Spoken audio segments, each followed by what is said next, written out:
क्या आप भी क्लास 9 से क्लास 10th में जाने वाले हैं और आपको ऐसा लग रहा है कि क्लास 9 की इंग्लिश को तो हमने टाटा बाय बाय कर दिया, तो अब इसको याद रख के फायदा क्या ही होने वाला है। मतलब क्लास 10th में तो नया सिलेबस आएगा, नए टॉपिक्स आएंगे, उन पर फोकस करेंगे। तो क्लास 9 की इंग्लिश को ना भाड़ में जाने देते हैं। And even if you are one of those students जो क्लास 8 से क्लास 9th में आ रहा है सिर्फ ये सोचकर कि हम 9th को जैसे तैसे पार कर लेते हैं, 10th में जाकर अच्छे से फोकस करेंगे, तो प्लीज सावधान और अभी के अभी रुक जाइए। क्योंकि आज मैं आपको क्लास 9 के इंग्लिश के कुछ ऐसे टॉपिक्स बताने वाली हूं जो कि क्लास 10th में भी डिट्टो पूछे जाते हैं। और अगर आप क्लास 9th में ही इनकी अच्छे से तैयारी कर लें तो क्लास 10th में आपका भार लिटरली 30 to 40% कम होने वाला है। सो भाई इंतजार किस बात का है, जल्दी से वीडियो को लाइक कर दो, चैनल को सब्सक्राइब कर दो। कर दिया है तो भाई, my name is Ocean and I am an English educator on the platform of Unacademy and without any further ado चलिए फिर स्टार्ट करते हैं। हाथ में एक पेन और कॉपी लेकर जरूर बैठिएगा बिकॉज ये कुछ ऐसे टॉपिक्स हैं जिन पे फोकस करना सुपर इंपॉर्टेंट है। नाउ भाई, क्लास 9 टॉपिक्स ज़्यादा इंपॉर्टेंट फॉर क्लास 10th देख लिया। चलिए, नंबर 1 ग्रामर। देखो, grammar is that one portion जो कि क्लास 9th का डिट्टो क्लास 10th में चेपा जाता है। मतलब the difficulty level, the topics, the kinds of question, everything 0 to 100% same to same class 10th में वैसा ही आएगा। तो if you are one of those students जो कि ग्रामर में जिसका हाथ तंग है और आप 8 से 9th में आए हो, तो आपके लिए खुशखबरी है, आप अभी से अपनी ग्रामर में फोकस करना शुरू कर सकते हो। और अगर आप क्लास 9 से क्लास 10th में जा रहे हो तो ये कुछ ऐसे टॉपिक्स हैं जिन पर आप अभी से थोड़ी सी प्रैक्टिस चालू कर सकते हो। Your exams are already done.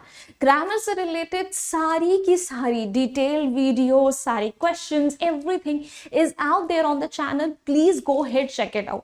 पूरे 10 मार्क्स का सवाल होता है ग्रामर। ना क्वेश्चन का टाइप बदलता है, ना नंबर ऑफ टॉपिक्स बदलते हैं।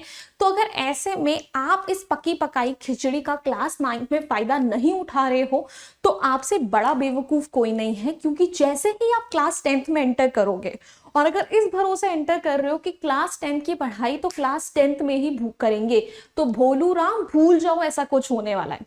क्लास 10th में ऑलरेडी इतना न्यू सिलेबस होगा, इतना प्रेशर होगा कि आप खुद पछताओगे कि काश उस समय मैंने थोड़ा सा और ज्यादा फोकस कर लिया होता तो आज मैं इतनी गफलत में नहीं होता। देन गाइस, होली पे आपके लिए आ रहा है एक अमेजिंग ऑफर। होली तो खत्म हो गई पर उसका धमाका बाकी है। 60% ऑफ सारे सब्सक्रिप्शन पर। और 9 to 12 का अगर आप फाउंडेशन गोल लेते हो, कोई सब्सक्रिप्शन लेते हो, तो आपको फ्री ओलंपियाड गोल का भी सब्सक्रिप्शन मिल रहा है। पर ये ऑफर जो है सिर्फ और सिर्फ 19th ऑफ मार्च तक वैलिड है। और उन बच्चों के लिए भी अवेलेबल है जिन्होंने मार्च 1st को सब्सक्रिप्शन लिया। तो प्लीज जल्दी जल्दी जाइए और इस ऑफर को अवेल करिए। Next is reading comprehension. Unseen passage is another portion जो कि as it is class 10th में पूछा जाता है। No, I am not sure कि आपके स्कूल में क्लास 9th में भी अनसीन पैसेज का लेवल वो ही रखा गया था जो क्लास 10th में होता है। ठीक है, इफ यस देन ये भाई कुडोज टू योर टीचर। ठीक है, आपके लिए बहुत अच्छी चीज करी आपकी टीचर ने कि आपको क्लास 10 के 20 मार्क्स की प्रिपरेशन ऑलरेडी क्लास 9th में करा दी। हाउएवर, अगर क्लास 9th में अनसीन पैसेज आपको बिल्कुल मक्खन लग रहा था, ऐसा लग रहा था it's just a piece of cake for me, ये तो मेरे बाएं हाथ का खेल है, तो बेटा अपने बाएं और दाएं दोनों हाथ मिलाकर भी अगर तुम दुर्गा माता के हाथ लेकर भी बैठोगे ना, तब भी अनसीन पैसेज में तुम्हें क्लास 10th में इशू आएगा ही आएगा। क्योंकि unseen passage is that one topic in class 10th। अगर आप अपने सीनियर से भी बात करोगे तो दे विल ऑल्सो से कि भाई तौबा तौबा, मतलब ऐसे ऐसे अनसीन पैसेजेस हमने देखे हैं जिनके क्वेश्चंस ढूंढने में बच्चों का दिमाग चकरा जाता है।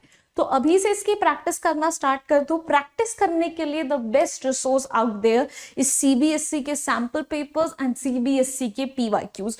कोई एक्स्ट्रा रेफरेंस बुक खरीदने की जरूरत नहीं है, आपको सारा का सारा content absolutely free of cost CBSE की ऑफिशियल वेबसाइट पर मिल रहा है। तो क्यों मम्मी पापा के पैसे खर्च करा रहे हो, जाके वहां से फायदा उठाओ। बट इसकी तैयारी करनी जरूरी है बेटा। मैं आपको अभी ऑलरेडी 30 मार्क्स पूरे के पूरे बता चुकी हूं जिनकी तैयारी क्लास 9th में ही हो जानी जरूरी थी, और उसके बियॉन्ड भी अभी चीजें हैं। Next in line is literary devices. Literary devices is something जिसके ऊपर बच्चे क्लास 9th में भी फोकस नहीं करते, क्लास 10th में भी यही सोचते हैं कि एंड में पढ़ेंगे, और लास्ट में आकर उनका दिमाग दोबारा से चकरा जाता है। Literary devices is something that you should basically start focusing on from the class 9th itself. देखो, माना कि आपकी पोम सेम नहीं आएंगी, बट जो लिटरेरी डिवाइसेस आप क्लास 9th में पढ़ के आए हो, कहीं ना कहीं वो क्लास 10th में भी यूज होंगे, बल्कि ऑन टॉप ऑफ इट आप नए लिटरेरी डिवाइसेस भी सीखोगे। पर जब भी जहां भी आप लिटरेरी डिवाइसेस पढ़ रहे हो, इस पे फोकस करना बहुत जरूरी है कि वो लिटरेरी डिवाइस कहां पर और क्यों इस्तेमाल हुआ। मतलब रेपिटेशन बेसिकली वहां पे क्यों यूज हुई, इमेजरी का वहां पे क्या इम्पैक्ट आ रहा है। अभी आपको लग रहा होगा कि मैम ऐसे आड़े टेढ़े क्वेश्चन क्यों पूछ रही है, भाई सीबीएसई ने भी सेम वैसे ही क्वेश्चन आपके इस बार पूछे थे। मुझ पर यकीन नहीं है, सीनियर से बात करो जिन्होंने इंग्लिश का एग्जाम दिया है, वो खुद तुम्हें बताएंगे कि भाई लिटरेरी डिवाइसेस पर अच्छे से फोकस करना, क्वेश्चन कहीं पर से भी कैसा भी उठकर आ सकता है। And I am proud to say that कि जो मेरा इस साल का बैच था, उनको मैंने जैसी प्रैक्टिस कराई थी, बल्कि कुछ क्वेश्चन तो ऐसे थे जो उठकर डिट्टो वैसे के वैसे उनके एग्जाम में आए थे। तो प्लीज लिटरेरी डिवाइसेस को क्लास 9th में बिल्कुल इग्नोर नहीं करना है, और अगर क्लास 9th कर चुके हो तो जितने दिन बाकी हैं उसमें ये टॉपिक अच्छे से रिवाइज कर लो। Then answer writing skills, answer writing skill is one thing. अगर आप इसमें क्लास 9th में ही मास्टरी कर लेते हो तो क्लास 10th में आपको बहुत ज़्यादा हेल्प मिलेगी, बिकॉज क्लास 10th में ये एक ऐसी चीज़ है जिसके ऊपर स्पेसिफिकली कोई फोकस नहीं करता है, बट बच्चे कहीं ना कहीं इसी में लैक करते हैं when it comes to literature section. Last moment तक भी बच्चों का यही क्वेश्चन मुझसे था कि मैम लॉन्ग आंसर्स कैसे लिखें, शॉर्ट आंसर्स कैसे लिखें, what is the trick to write these kind of answers. तो भाई प्लीज, जब तुम्हारे पास एक पूरा साल है प्रैक्टिस करने के लिए, तो why would you even waste it. जल्दी से जाओ, अच्छे से प्रैक्टिस करो, ठीक है, ताकि आपको लिटरेचर सेक्शन में बाद में कोई इशू ना आए। The kind of questions that you are gonna get in class 10th are going to be a level up from class 9th। So obviously, ठीक है, आपको और प्रैक्टिस की जरूरत पड़ेगी। तो अगर बेसिक्स क्लियर होंगे तो आपको प्रॉब्लम्स कम होंगी, hence please focus on it. So बच्चा party, that's it from my end. अब देखो, अगर आप क्लास 8 से क्लास 9th में आए हो तो पूरा साल है इन चीज़ों पर फोकस करने के लिए, ज़रूर करना। क्लास 9 से क्लास 10th में जा रहे हो तो आपको मैंने ऑलरेडी बता दिया, देख लो किन चीज़ों पर आपने काम कर लिया है, जिन चीज़ों पर नहीं करा है उसके लिए ओशन मैम को जाओ, अनअकैडमी पे फॉलो करो, और अभी के अभी जो free of cost special classes चल रही हैं वहाँ से अपने डाउट्स क्लियर कर लो। और देखो, जैसी तैयारी हमने क्लास 9th में आपको अच्छे से कराई थी, क्लास 10th में उससे भी अच्छी कराएंगे, बट उसके लिए ओशन मैम को फॉलो करना, बैच में एनरोल करना बहुत ज़्यादा ज़रूरी है। So go do it right away. And bhai, that's it from my end. I hope you enjoyed this video. I hope you found it helpful. If you're there, hit the like button, share it with your friends, and do not forget to subscribe to our channel. I'll see you guys next time. Until then, bye-bye. Hasta la vista. फिर मिलेंगे पढ़ते पढ़ते. Bye guys. Unacademy. Let's crack it.